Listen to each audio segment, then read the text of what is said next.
बेटी कहूं या लक्ष्मी, ये कहानी हर लड़की के लिए एक प्रेरक कहानी है और लड़कों के लिए अनुकरणीय शिक्षा। कोई भी लड़की की सुंदरता उसके चेहरे से ज्यादा दिल की होती है। पति ने घर में पैर रखा, अरे सुनती हो? आवाज सुनते ही पत्नी हाथ में पानी का गिलास लेकर बाहर आई और बोली, अपनी बेटी का रिश्ता आया है। अच्छा भला इज्जतदार सुखी परिवार है। लड़के का नाम युवराज है, बैंक में काम करता है। बस बेटी हाँ कह दे तो सगाई कर देते हैं। बेटी उनकी एकमात्र लड़की थी।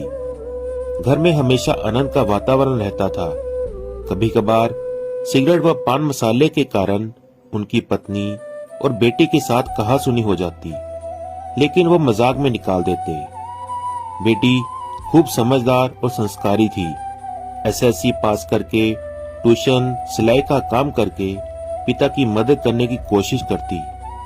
अब तो बेटी ग्रेजुएट हो गई थी और नौकरी भी करती थी, लेकिन बाप उसके पगार में से 1 रुपया भी नहीं लेते थे और रोज कहते, बेटी ये पगार तेरे पास रख, तेरे भविष्य में तेरे काम आएगी। दोनों घरों की सहमति से बेटी और युवराज की सगाई कर दी गई और शादी का मुहूर्त भी निकलवा दिया। अब शादी के 15 दिन और बाकी थे। बाप ने बेटी को पास में बिठाया और कहा, बेटा तेरे ससुर से मेरी बात हुई। उन्होंने कहा कि दहेज में कुछ नहीं लेंगे, ना रुपए ना गहने और ना ही कोई चीज। तो बेटा तेरी शादी के लिए मैंने कुछ रुपए जमा किए हैं। ये 2 लाख रुपए मैं तुझे देता हूँ, तेरे भविष्य में काम आएंगे। तू तेरे खाते में जमा करवा देना। ओके पापा, बेटी छोटा सा जवाब देकर अपने रूप में चली गई। समय को जाते कहां देर लगती है। शुभ दिन बारात आंगन में आई। पंडित जी ने चमरी में विवाह विधि शुरू की। फेरे फिरने का समय आया। कोयल जैसी कुहुकी हो ऐसी बेटी 2 शब्दों में बोली, रुको पंडित जी, मुझे आप सबकी उपस्थिति में मेरे पापा के साथ बात करनी है। पापा, आपने मुझे लाड प्यार से बड़ा किया, पढ़ाया लिखाया, खूब प्रेम दिया।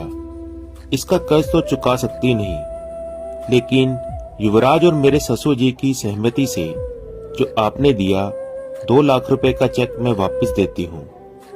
इन रुपयों से मेरी शादी के लिए हुए उधार वापस दे देना और दूसरा चेक 3 लाख रुपए का जो मैंने अपनी पगार में से बचत की है। जब आप रिटायर होंगे तब आपके काम आएंगे। मैं नहीं चाहती कि आपको बुढ़ापे में किसी के आगे हाथ फैलाना पड़े। अगर मैं आपका लड़का होता तब भी इतना तो करता ना। वहां पर सभी की नजर बेटी पर थी। पापा, अब मैं आपसे जो दहेज में मांगू वो दोगे?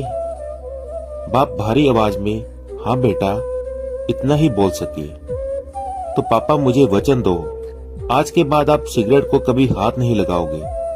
तंबाकू पान मसाले का व्यसन आज से छोड़ दोगे। सबकी मौजूदगी में दहेज में बस इतना ही मांगती हूँ। लड़की का बाप मना कैसे करता? शादी में लड़की की विदाई के समय कन्या पक्ष को रोते हुए देखा होगा, लेकिन आज तो बारातियों की आंखों में आंसुओं की धारा निकल चुकी थी। मैं दूर से उस बेटी को लक्ष्मी रूप में देख रहा था। शगुन का लिफाफा मैं अपनी जेब से नहीं निकाल पा रहा था। साक्षात लक्ष्मी को मैं कैसे लक्ष्मी दूं? लेकिन एक सवाल मेरे मन में जरूर उठा, भ्रूण हत्या करने वाले लोगों को इस जैसी लक्ष्मी मिलेगी क्या? कृपया रोइए नहीं, आंसू पोंछिए और प्रेरणा लीजिए।